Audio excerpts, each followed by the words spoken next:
నాలుగోసారి విజయవాడలో జరుగుతుంది. తులసి మేడం ఆధ్వర్యంలో జరుగుతుంది. తప్పకుండా అందరూ శాకాహారులే కావాలి. శాకాహారం అమృతాహారం, శాకాహారం అమృతాహారం.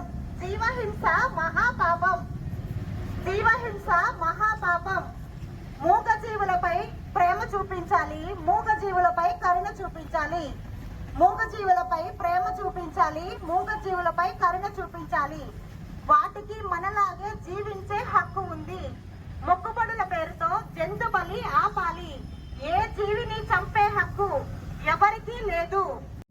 శాకాహారం మన శరీరానికి త్వరితగతిన శక్తిని జీవిద్దాం, శాకాహారులుగా జీవిద్దాం. కరుణ చూపుదాం, కరుణ చూపుదాం. కోడి, మేక, చేప, రొయ్యలపై కరుణ చూపుదాం. ప్రేమను చాటుదాం, ప్రేమను చాటుదాం. నోరు లేని మూగ జీవులపై ప్రేమను చాటుదాం. మనకి ఈ భూమండలం మీద జీవించే హక్కు ఎంత ఉందో ఆ నోరు లేని మూగ జీవులు కూడా జీవించే హక్కు అందరూ లేని మూగ జీవుల్ని.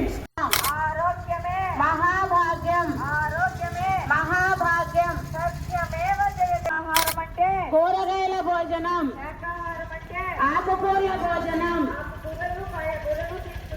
ఆరోగ్యంగా ఆనందంగా జీవితం. శాకాహారం శరణం గచ్ఛామి, శాకాహారం శరణం గచ్ఛామి. ఓం శాంతి శాంతి శాంతి. సర్వ ప్రాణికోటి సుఖినో భవంతు, లోకాల్ సమస్త సుఖినో భవంతు. లోకా సమస్త సుఖినో భవంతు.